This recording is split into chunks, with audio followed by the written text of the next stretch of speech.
Comment में सही उत्तर देने वाले साधक को मिलेगी एक साधना की पूर्ण निशुल्क सामग्री। चैनल को सब्सक्राइब करें, वीडियो को लाइक एवं शेयर करें। निशुल्क रूप से पामिस्ट्री सीखने और अपने हाथ का निशुल्क अवलोकन करवाने के लिए पाम स्टोरीज चैनल को सब्सक्राइब करें और वहां पे दिए गए नियम पढ़ें। एक बहुत ज़रूरी सूचना जो मैं सभी साधकों को देना चाहता हूं, संस्था द्वारा कभी भी आपको कॉल नहीं किया जाता है, पहली चीज़। दूसरी चीज़ ये है कि आप अपना मोबाइल नंबर कृपया करके कमेंट में ना लिखें। मुझे कुछ साधकों के मैसेज आए जिसमें उन्होंने बताया, व्हाट्सएप पे मैसेजेस आए जिसमें उन्होंने मुझे बताया कि कुछ लोग हमें कॉल कर रहे हैं और ये कह रहे हैं कि मतलब मेरी संस्था उनसे पैसे मांग रही है किसी भी काम के लिए। तो ये चीज़ अपने मन में समझ लें कि संस्था द्वारा कभी भी आपको कॉल नहीं किया जाएगा। संस्था के पास सिर्फ एक ही अकाउंट है, वह है सहज क्रिया योग साधना आध्यात्मिक ट्रस्ट का अकाउंट, जो कि स्टेट बैंक ऑफ इंडिया में है और नीचे डिस्क्रिप्शन बॉक्स में उस अकाउंट के डिटेल्स दिए हुए हैं। अन्य संस्था के पास कोई और अकाउंट नहीं है। यदि कोई व्यक्ति संस्था में अनुदान करना चाहता है या कुछ भी करना चाहता है, अपना सहयोग देना चाहता है, तो वो डिस्क्रिप्शन बॉक्स में दिए गए अकाउंट में दे सकता है। संस्था के पास कोई दूसरा अकाउंट नहीं है। संस्था कभी किसी अन्य अकाउंट में किसी प्रकार की भी धनराशि को स्वीकार नहीं करती है। आज मैं आपको ध्यान के कुछ ऐसे नियम बताने जा रहा हूँ। यदि आपको यह नियम नहीं पता है तो आपका ध्यान करना व्यर्थ है, क्योंकि इन नियमों के बिना आप ध्यान में उस चीज़ की प्राप्ति नहीं कर सकते हैं जो आपको करनी चाहिए। एक ध्यान करने वाले व्यक्ति को जो प्राणायाम के साथ ध्यान कर रहा है, कम से कम दिन में 2 बार ध्यान करना चाहिए, एक सुबह में और एक रात में। कम से कम 2 बार और कम से कम बैठने की प्रैक्टिस 1 घंटा करनी चाहिए। ज़रूरी नहीं है कि आप ध्यान में हो, लेकिन बैठने की प्रैक्टिस अवश्य करें। उससे होगा ये कि व्यक्ति के कई सारे ऐसे लोग हैं जिनको पाँव में दर्द की समस्या होती है। इसके विषय में मैंने अपने टेलीग्राम ग्रुप में एक वीडियो डाला हुआ है कि ध्यान के वक्त जो पाँव में दर्द होता है या कोई व्यक्ति ऐसा है जो सिद्धासन या पद्मासन नहीं लगा पाता है, वो किन नियमों का पालन करे जिससे वह तुरंत उन चीज़ों को लगा सके। अनेक लोगों को उससे लाभ मिला है। आप भी टेलीग्राम ग्रुप में जाके उस चीज़ को देख सकते हैं। अधिक समय तक बैठने से व्यक्ति को शारीरिक पीड़ा का अनुभव नहीं होता है। धीरे धीरे व्यक्ति उस अवस्था को प्राप्त करने लगता है। उसी प्रकार से वह व्यक्ति लंबे समय तक बैठ पाता है। ध्यान करने वाले व्यक्ति को यह दूसरा नियम है, ध्यान करने वाले व्यक्ति को कभी जल्दीबाजी में नहीं आना चाहिए कि मैं आज प्राणायाम भी कर लूँ, आज मैं त्रिबंध भी लगा लूँ, आज मैं ये भी कर लूँ, आज मैं वो भी कर लूँ। बिल्कुल भी ऐसा मत कीजिए। सर्वप्रथम स्थिरता, उसके बाद ध्यान, फिर प्राणायाम। यदि आप उतना करने में सक्षम हैं तब आप बंध पे बढ़ें, मुद्राएं करें, इत्यादि इत्यादि चीज़ों को शामिल करें, अन्यथा एक साथ कभी ना करें। तीसरा नियम, ध्यान करने से पूर्व 4 से 6 घंटा पहले तक कुछ ना खाएं।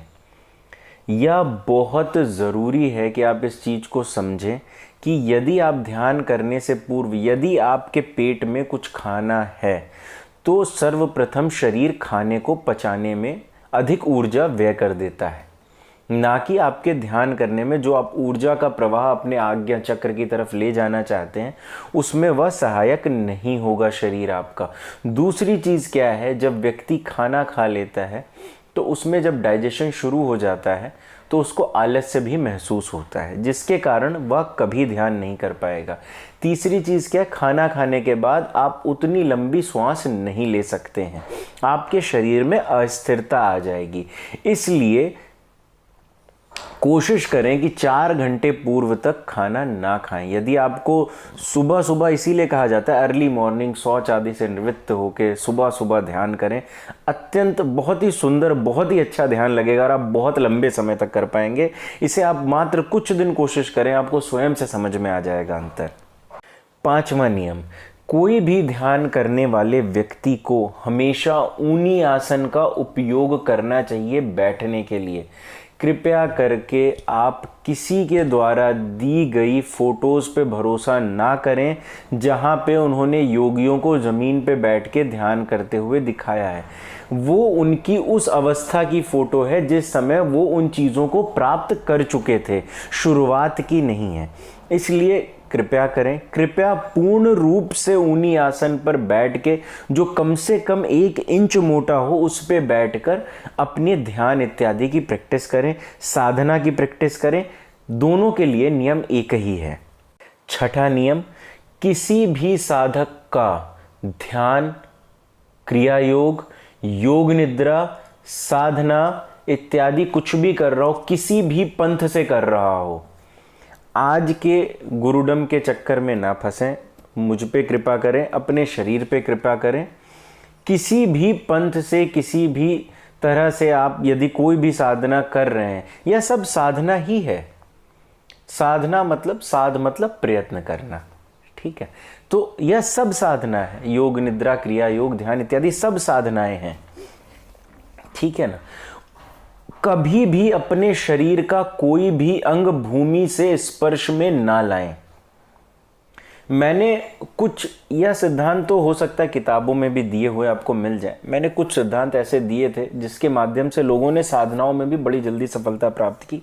आने वाले वीडियो में मैं उसके बारे में भी चर्चा करूंगा। अभी यह समझिए कि अपना कोई भी शरीर का अंग सीधे भूमि के स्पर्श में ना लाएं। कम से कम, यदि साधना काल में तो बिल्कुल भी ना लाएं, और साधना करने के बाद भी कम से कम 10 से 15 मिनट अपने आसन पे शांति से बैठे रहें, तुरंत भूमि के स्पर्श में ना जाएं। इससे होता क्या है, जो ऊर्जा का प्रवाह है अचानक से भूमि के स्पर्श में आने की वजह से आपका वो अलग तरीके से हो जाता है। वैसे आप ऊर्जा को ऊपर की तरफ ले जा रहे हैं, अचानक भूमि के स्पर्श में आने से गुरुत्वाकर्षण के कारण सीधी ऊर्जा नीचे की तरफ भागेगी और आपके शरीर में ऊर्जा में बहुत अंतर आएगा, जिसके वजह से जिन चक्रों पे आपने इतनी देर तक ध्यान किया है उनमें कुछ ना कुछ मतलब पीड़न होने लगेगा। इस चीज को आप इसी तरीके से, लेमैन तरीके से ही समझें तो ज़्यादा बेहतर है, क्योंकि यदि मैं वैज्ञानिक और आत्मिक तरीके से समझाने का प्रयत्न करूंगा तो आप बहुत ज़्यादा कंफ्यूजन में आ जाएंगे। इसलिए आप इसी तरीके से समझें कि ऐसा होता है, आपको धरती को स्पर्श नहीं करना है। ध्यान के यह 6 नियम मैं इस वीडियो में बता रहा हूँ। आने वाले भविष्य के कुछ वीडियोस में मैं ऐसे ही अन्य नियम बताऊंगा जिससे आप ध्यान में तुरंत प्रगति कर सकें। मैंने ध्यान के कुछ नियम इससे पहले भी एक वीडियो में बताया, आप उसे ज़रूर देखें और समझने का प्रयत्न करें कि ध्यान की गहराई में तुरंत कैसे उतरें। मैंने उसके नियम वहाँ पे बताए हुए हैं, तो आप इनको समझने का प्रयत्न करें, देखें और समझें, उसके बाद ही कुछ करें, ठीक है। आज के लिए इतने नियम काफ़ी हैं। और आज के लिए जो प्रश्न है जिसके माध्यम से साधकों का मैं चुनाव करता हूं किसी भी साधना के लिए, हमारी संस्था का एक नियम है जो अभी मैंने जल्दी में ही बताया, कि जो व्यक्ति कमेंट के माध्यम से उत्तर देता है, चैनल को सब्सक्राइब करता है, वीडियो को लाइक एवं शेयर करता है, देखिए इन सभी चीज़ों में आपको कोई भी धन नहीं खर्च करना पड़ता, बजाय कि आपके स्वयं के इंटरनेट के लिए जो आप स्वयं से रिचार्ज कराते हैं, ठीक है ना। और जो सबसे बड़ा धन आप देते हैं वह है अपना समय, ठीक है। तो जो भी इस प्रश्न का सही उत्तर देता है और मेरी पूर्व कही गई बातों को मानता है, उसको हम कमेंट के माध्यम से ही चयनित करते हैं कि उसको एक साधना पूर्ण रूप से निःशुल्क रूप से करवाई जाती है, जिसमें उसकी साधना सामग्री, उसको पूर्ण समय संस्था द्वारा दिए जाना, सब कुछ उसको सिखाना इत्यादि इत्यादि किया जाता है।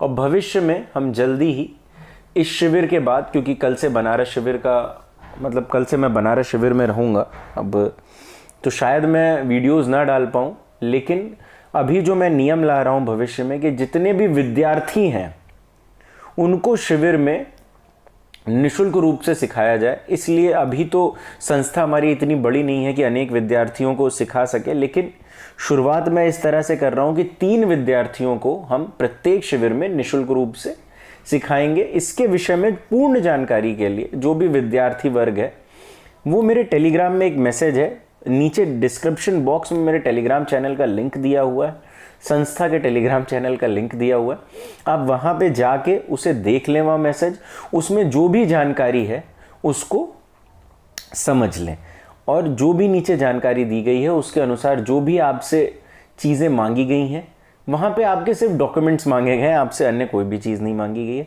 वो मुझे टेलीग्राम पे भेज दें। आने वाले किसी भी एक शिविर में मैं आपको चयनित कर लूँगा। ये ना समझे कि यदि मान लीजिए जो तुरंत होने वाला शिविर है, अगर यदि उसमें आपका नाम नहीं आया तो भविष्य में किसी न किसी शिविर में आपका नाम ज़रूर आएगा। और जो यह 3 साधक जो प्रत्येक शिविर में चुने जाएंगे, यदि उनमें से कोई भी साधक प्रगति करता है और वह उन चीज़ों को मानता है जो संस्था द्वारा बताई जा रही हैं, उन चीज़ों में आगे रुचि लेता है, तो आने वाले 3 से 4 शिविर में उसे लगातार बुलाया जाएगा, उसकी प्रगति देखी जाएगी। यदि वह अच्छी प्रगति करता है तो उसे संस्था में कार्यकर्ता का पद भी दिया जाएगा। इसलिए आप सभी से निवेदन है कि टेलीग्राम चैनल को भी ज्वाइन करें और वहाँ पे लगातार प्रश्नोत्तरी चलती रहती है। आप अपने प्रश्न कमेंट बॉक्स में भी पूछ सकते हैं, वरना टेलीग्राम से मुझसे व्यक्तिगत रूप से भी प्रश्न पूछ सकते हैं। वहाँ पे लगातार प्रश्नोत्तरी चलती रहती है जिसमें आपके प्रश्नों का उत्तर दिया जाएगा। जल्दी ही वीडियो के भी माध्यम से प्रश्नोत्तरी शुरू की जा रही है। उसके लिए प्रश्न किस प्रकार से करना है ये मैं आने वाले वीडियो में बताऊंगा। अतः मेरा आपसे निवेदन है कि चैनल को सब्सक्राइब करें, वीडियो को लाइक करें। हर कोई कहता है, आपकी इच्छा है, आप करना चाहें, यदि आपको जो ज्ञान दिया जा रहा है वो आपको पसंद आ रहा है, आपको समझ में आ रहा है, उससे आपको लाभ मिल रहा है, तो चैनल को ज़रूर सब्सक्राइब करें, क्योंकि इसमें आपका कोई धन व्यय नहीं होगा जैसे कि मैंने बताया। लेकिन मुझे YouTube के माध्यम से भी कोई धन नहीं मिलेगा, आप उसकी चिंता ना करें, लेकिन आप चैनल को सब्सक्राइब करें जिससे आप अधिक से अधिक सत्य का ज्ञान प्राप्त कर सकें, ना कि इधर उधर अपना समय बर्बाद करें। धन्यवाद। महाराष्ट्र में एक आश्रम बनाने का निश्चय किया गया है कि भारत के हर एक राज्य में एक आश्रम होना चाहिए। इसी क्रम में महाराष्ट्र में एक आश्रम बनाया जा रहा है जो मुंबई पुणे के पास में है। आप सभी के आर्थिक सहयोग की उसमें आवश्यकता है, जो कि लगभग 5 एकड़ भूमि जिसके लिए निर्धारित की गई है, वहाँ पे आप सबका आर्थिक सहयोग मिलेगा। तो वहाँ पे हम एक आश्रम बना पाएंगे जहाँ पे हम क्रिया योग, योग निद्रा, ध्यान इत्यादि के ऊपर पूर्ण चर्चा करेंगे और वहाँ पे जितने भी जगत में रहस्य हैं उनका खुलासा करेंगे। और वहाँ पे किसी एक 10 महाविद्या में से किसी एक महाविद्या का भव्य मंदिर होगा, और ऐसा मंदिर होगा जो सच में होते थे मंदिर, जैसे मंदिर होने चाहिए, जिसमें एक बार व्यक्ति को दर्शन करने मात्र से ही उसकी सारी परेशानियां दूर हो जाएं। इस जगह को बनाने में जो भी साधक अपना आर्थिक सहयोग देंगे, संस्था उनके आजीवन की जिम्मेदारी भी लेगी कि उन्हें भविष्य में कभी कोई आर्थिक, मानसिक या शारीरिक समस्या ना आए। संस्था द्वारा महाराष्ट्र में अन्य जगहों पर भी भूमि देखी जा रही है, उसी लिए यह चीज़ अभी आगे प्रेरित है।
ग्रुप को भी ज्वाइन कर सकते हैं जहां पे आप मुझसे डायरेक्ट संपर्क कर सकते हैं और वहां पे मुझे मैसेज कर सकते हैं। इसका लिंक मैं डिस्क्रिप्शन बॉक्स में दे देता हूं और किस तरह से ज्वाइन करना है आप ये वीडियो में देख के समझ। टेलीग्राम चैनल को ज्वाइन करने के बाद आप उसमें डिस्क्रिप्शन बॉक्स में जाके डी ऑकल्ट पे क्लिक करके मुझे डायरेक्ट मैसेज कर सकते हैं। कृपया मुझे निःशुल्क सामग्री, दीक्षा, सिद्धि ट्रांसफ़र ऐसी चीज़ों के लिए बिल्कुल मैसेज ना करें। आप कॉल मी फॉर ऐप के थ्रू भी मुझे डायरेक्ट कॉल कर सकते हैं। मेरी आईडी है devanshu@cm4।